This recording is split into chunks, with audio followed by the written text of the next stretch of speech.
Fighting for their lives, farmers organized to fight the distant price-fixing plutocracy, which they were convinced had rigged the system against them. They worked through social and educational organizations called granges.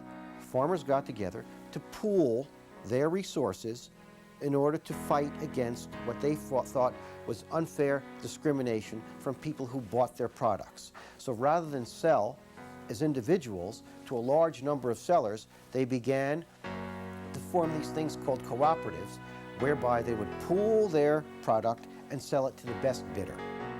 Fanning out across the country, Alliance speakers like suffragette Mary Elizabeth Lease urged farmers to organize. You farmers ought to raise less corn and more hell. As time wore on, the granges became political. And what they did is they got together, organized, and forced state legislatures to do two things. One is to set storage rates for grain in elevators, and second, to regulate the rates of shipping on railroads across the country. In 1890, the Southern Farmers Alliance and its Colored Farmers Alliance affiliate elected 4 governors, took control of 8 legislatures, and sent 44 congressmen to Washington. Encouraged by their successes, Alliance members in 1892 organized the Populist, or People's Party. Populism was a political movement of ordinary people, overwhelmingly farmers, who were trying to address the problems that had come to them in a period of rapid industrialization. They felt that they were almost voiceless in the way the nation was being reshaped, and they felt that farmers' plight was becoming more difficult. They were organizing themselves into a political party to make themselves heard and to try to have their grievances redressed. We meet in the midst of a nation brought to the verge of moral, political, and material ruin. The fruits of toil of millions are boldly stolen to build up colossal fortunes for a few. Unprecedented in the history of mankind, and the possessors of these, in turn, despise the Republic and endanger liberty. Populist Platform, Omaha, Nebraska, 1892. The Populists promised to restore government to the hands of the people. They also promised to increase the money supply to make it easier to pay off debts, to institute a national income tax, and to nationalize the railroads, telegraphs, and telephones. To attract industrial workers, the platform called for the 8-hour day, legislation to control monopolies, and limits on the use of court injunctions to stop strikes. In the presidential election of 1892, Democrat Grover Cleveland beat Republican Benjamin Harrison in a close race. Supported by farmers in the West, the Populists carried 4 states, sent a dozen congressmen to Washington, and won more than 1 million votes for its presidential candidate, James Weaver.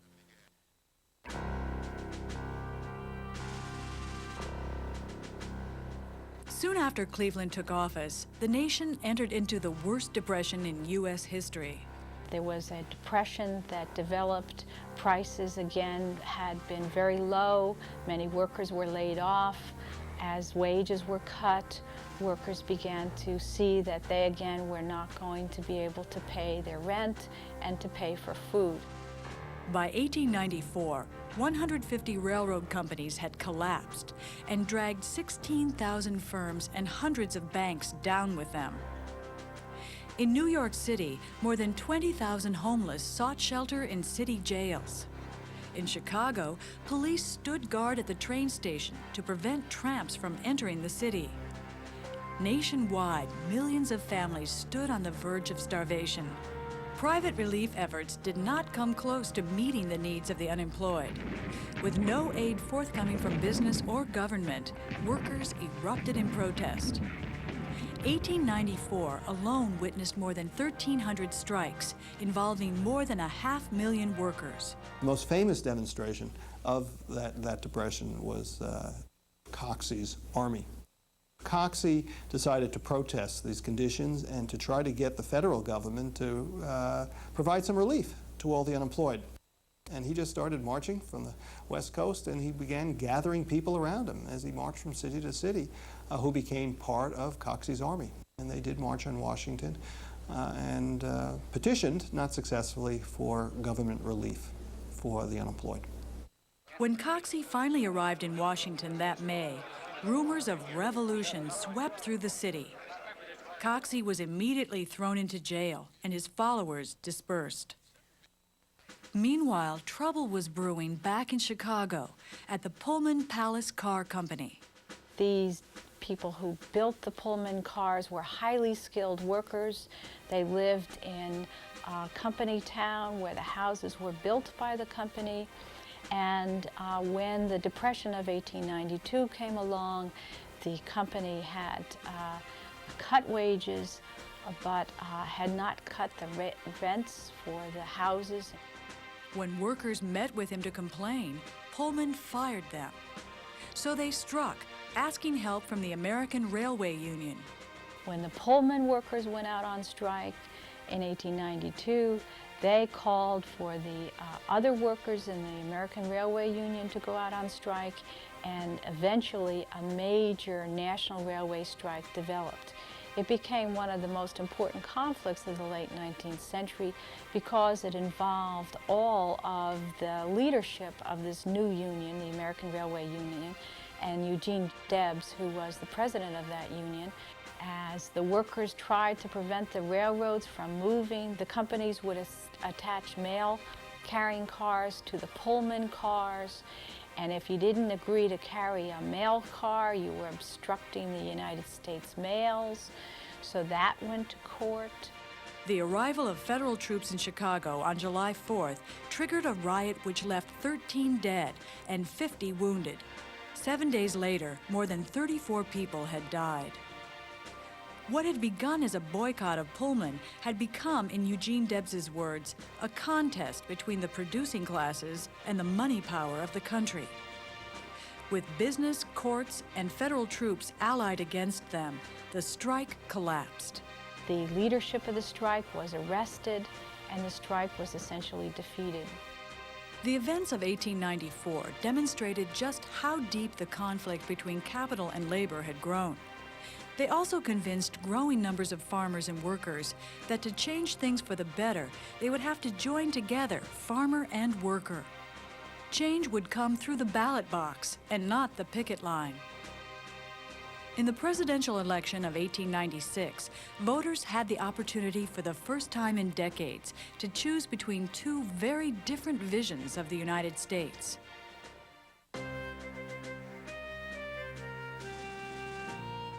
The Democrats nominated a former populist named William Jennings Bryan for president. Bryan came from Nebraska. He was a very religious man, and he pretended to speak for farmers and workers, in other words, for ordinary people. He attacked what he called the malefactors of great wealth, rich people living in the East who he held responsible for the plight of farmers and workers. To oppose him, the Republicans nominated Ohio Governor William McKinley. McKinley didn't campaign much. In fact, McKinley sat on his front porch for the most part and let his front men and his advance men do most of his campaigning. Bryan barnstormed the country, logging 18,000 miles by train in the nation's first whistle-stop campaign, and gave as many as 30 speeches a day. In speeches steeped in religious fervor, Bryan called on Americans to smite down the moneylenders and drive them from the halls of government. Bryan favored the free coinage of silver to deflate the value of the dollar and make it easier for farmers and others to pay off their debts. Having behind us the producing masses of this nation and the world, supported by the commercial interests, the laboring interests, and the toilers everywhere, we will answer their demand for a gold standard by saying to them, you shall not press down upon the brow of labor this crown of thorns. You shall not crucify mankind upon a cross of gold. While Bryan's moral righteousness and biblical oratory scared off Catholic and ethnic voters, the Republicans released an unprecedented flood of pamphlets, posters, and press releases calling for ethnic and cultural toleration and a full dinner pail. Bryan took the West and parts of the South, but McKinley proved a lot more popular among working people because he never really touched on the religious issue. Winning the votes of the nation's urban and industrial working men, McKinley crushed Bryan in a lopsided victory.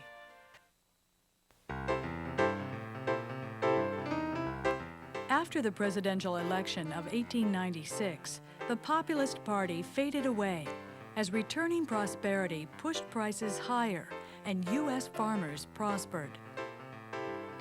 But the struggle between capital and labor continued.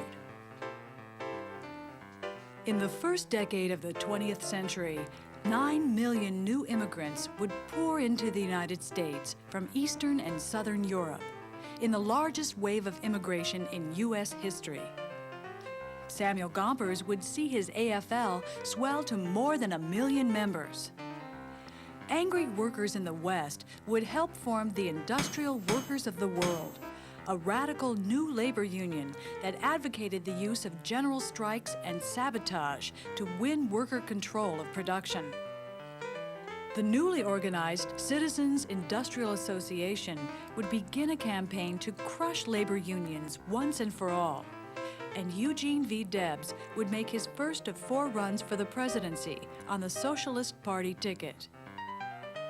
Recognizing the injustice of the nation's industrial economy, a new generation of reformers, calling themselves progressives, would mount a national campaign to reform the United States, using the government to represent the interests of working people and consumers, as well as businesses.